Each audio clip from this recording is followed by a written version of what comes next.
स्वागत है आपका भारत वॉइस में। राहुल गांधी एक ऐसे नेता के तौर पर उभर कर सामने आ रहे हैं जो प्रधानमंत्री नरेंद्र मोदी के लिए एक बहुत बड़ी चुनौती बनने वाले हैं। भारतीय जनता पार्टी के नेताओं को भी इस बात का एहसास हो गया है कि पीएम मोदी ही नहीं, पूरी भाजपा के लिए राहुल गांधी आने वाले दिनों में चुनौतियों का पहाड़ खड़ा करने वाले हैं।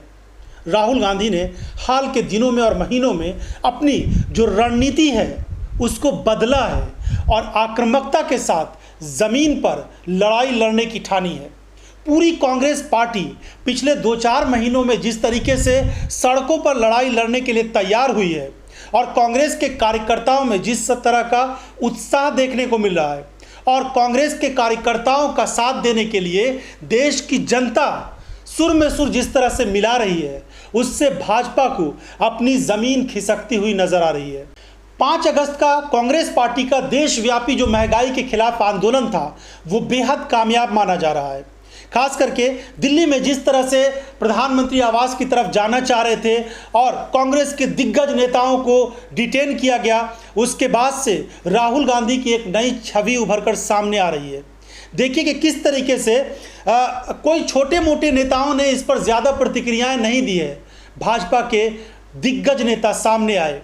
आमतौर पर हम देखते हैं कि राहुल गांधी परिवार से संबंधित जब कोई चीज़ होती है तो स्मृति ईरानी जैसी नेता को भेज दिया जाता है कि आप जाइए और बोलिए, और राहुल गांधी, प्रियंका गांधी वाड्रा और सोनिया गांधी के खिलाफ उनको जो मन करता है वो बोल देती हैं।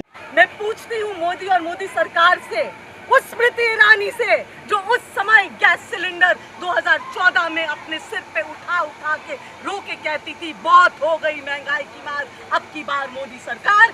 अब जो मोदी सरकार है वो मोदी सरकार ने गैस सिलेंडर के दाम 414 से लेके आज 1050 रुपया पार हो चुका है। और ये सरकार जल्द ही जल्द उखड़ फेंकने का काम देश के महिलाएं करेंगे। 5 अगस्त के इस बड़े महंगाई के खिलाफ आंदोलन में अमित शाह को सामने आना पड़ा।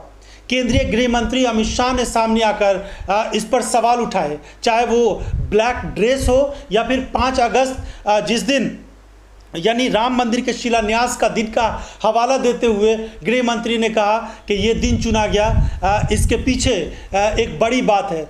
उसी तरीके से उत्तर प्रदेश के मुख्यमंत्री योगी आदित्यनाथ सामने आए और छोटे मोटे नेताओं को नहीं बोलना पड़ा, बड़े बड़े नेता सामने आकर राहुल गांधी के खिलाफ बोलते हुए नजर आए।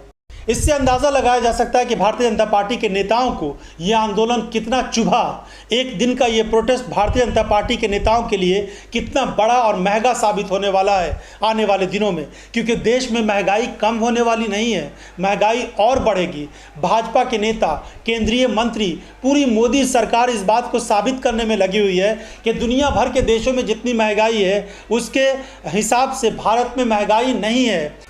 आम जनता के ऊपर महंगाई का इतना बोझ नहीं पड़ रहा है जितना कांग्रेस और विपक्ष के तमाम नेता हंगामा मचा रहे हैं। इनके मंत्री कह रहे हैं इनको महंगाई नहीं दिखती, तो हम पीएम हाउस तक चल के महंगाई दिखाना चाहते हैं, गैस का सिलेंडर दिखाना चाहते हैं जो आज कोई खरीद नहीं सकता है।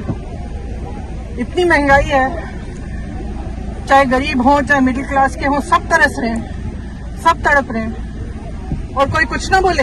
उनके लिए महंगाई तो है नहीं, उन्होंने तो पूरी देश की संपत्ति, मोदी जी ने पूरे देश की संपत्ति अपने दोस्तों को दे दी है, उन पे कभी कोई कार्रवाई नहीं है। 2-4 लोग रईस हो गए हैं, उनके महल बने हुए हैं, लेकिन जो आम जनता वो तरस रही है, तड़प रही है। ये ठीक है क्या? उनको महंगाई इसलिए नहीं दिखती, उनके लिए है ही नहीं, उनके पास पैसा ही पैसा है। लेकिन इन सबसे बड़ी बात एक और सामने आ रही है। भारतीय जनता पार्टी को जवाब देने के लिए, सड़कों पर जवाब देने के लिए, जनता के बीच जाकर जवाब देने के लिए कहा जा रहा है कि कांग्रेस पार्टी अपनी रणनीति में और बड़े बदलाव आने वाले दिनों में करने वाली है। क्योंकि भाजपा को अगर टक्कर देना है तो महंगाई, बेरोजगारी और इस तरह के आम जनता से जुड़े मुद्दों के अलावा जो वो धर्म की राजनीति करती है उसका भी जवाब देना ज़रूरी है। और कांग्रेस पार्टी में इस तरह की कुछ योजनाएं बन रही है कि इसका जवाब किस तरह से दिया जाएगा। तो अगर ऐसा कुछ होता है तो आने वाले दिनों में देश की राजनीति बहुत दिलचस्प मोड़ पर आने वाली है। इन सब के अलावा विपक्ष की कुछ बड़ी पार्टियां ऐसी हैं जो एकजुट होकर लड़ाई लड़ने के लिए तैयार हो रही हैं। हम देख रहे हैं कि ममता बनर्जी दिल्ली में है और टीएमसी की अध्यक्षा ममता बनर्जी, पश्चिम बंगाल के मुख्यमंत्री ममता बनर्जी और कांग्रेस पार्टी के बीच की नज़दीकियां भी बढ़ती जा रही है। इसके अलावा बहुत सारी और विपक्षी पार्टियां हैं जो एकजुट होकर इस लड़ाई को लड़ने के लिए तैयार हो रही हैं। कहा जाता है कि विपक्षी पार्टियों में एकजुटता नहीं होने की वजह से बहुत सारी समस्याएं आ जाती है। राष्ट्रपति के चुनाव में हमने देखा कि जो विपक्षी पार्टियां एकजुटता की बात कर रही थी वो बिखरी हुई नजर आई, यहां तक कि क्रॉस वोटिंग का भी सामना करना पड़ गया। ऐसी स्थिति में आने वाले दिनों में ये विपक्षी एकता और ज़्यादा मजबूत हो, इसको लेकर दिल्ली में लगातार बैठकें होने वाली है। अगर ऐसा होता है तो सच में मोदी सरकार के लिए आने वाले दिन बहुत भारी पड़ने वाले हैं। आखिर कितने दिनों तक देश की जनता को धर्म, हिंदू मुसलमान, मंदिर मस्जिद के नाम पर गुमराह किया जा सकता है?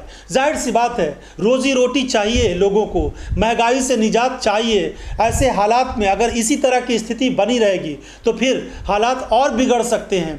आने वाले दिनों में चीन और ताइवान का क्राइसिस हो या फिर दुनिया भर की जो स्थितियां चल रही है उसमें हालात और ज़्यादा बेहतर नहीं होने वाले हैं। सरकार अगर इन चीज़ों को लेकर गंभीर नहीं होगी तो स्थिति और बिगड़ेगी, जिससे देश की जनता के सामने चुनौतियां बढ़ेंगी और लोगों की नाराजगी इस सरकार से बहुत ज़्यादा बढ़ने वाली है।